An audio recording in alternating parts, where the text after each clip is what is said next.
Hello friends, బాగున్నారా అందరూ? నేనండి మీ A to Z భారతిని. ఈరోజు నేను దీపావళి సందర్భంగా దియా ల్యాంప్స్ని ఎలా రెడీ చేసుకోవాలో చూపించబోతున్నాను. సింపుల్గా మన ఇంట్లో ఉండే కుందన్స్ తోటి రెడీ చేసుకోవచ్చండి. నేను ముందుగా ఇవి లాంతర్ లాంటి మోడల్ని నేను డీమార్ట్ నుంచి తెచ్చానండి. ఇవి హ్యాంగింగ్ చేసుకోవచ్చు మనం డోర్స్కి వాటికి అటు ఇటు. దీనికి కావాల్సిన వస్తువులు కలర్ఫుల్ కుందన్స్, ఫెవికాల్ అండి. ముందుగా మనకు నచ్చినట్టుగా డిజైన్ వేసుకొని వాటి మీద కుందన్స్ అంటించుకోవడమే ఫెవికాల్ పెట్టి. చూస్తున్నారుగా, మరి చేద్దామా? మరి చూడండి, నేను ఇప్పుడు ఫ్లవర్ షేప్లో అంటించబోతున్నాను. ముందుగా కుందన్స్ని ఎలా అరేంజ్ చేసుకోవాలో దాని విధంగా ఫెవికాల్ పెడుతున్నాను. ఇప్పుడు దాని మీద కుందన్స్ అంటిస్తాను. చూసి నేర్చుకోండి మరి ఎలా చేస్తున్నానో. నేను ఇంట్లో చిన్నపిల్లలు ఎవరైనా ఉంటే ఈ దీపావళికి ఈ విధంగా వాళ్ళని డెకరేట్ చేయమంటే చాలా ఇష్టపడతారండి పిల్లలు.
దీపావళికి మన ఇల్లును మనం డెకరేట్ చేసుకుంటే అది సంతృప్తే వేరు కదండి. మరి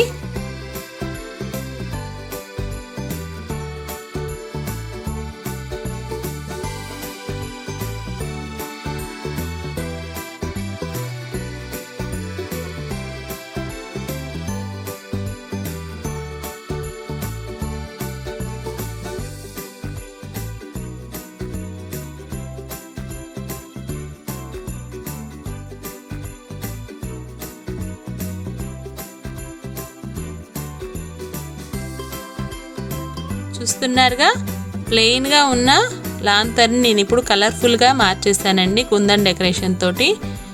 మీరు ఈ విధంగా మీ ఇంట్లో డెకరేట్ చేసుకోవచ్చు.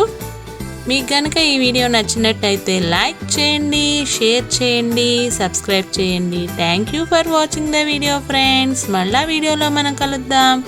అంతవరకు సెలవు మరి. బాయ్.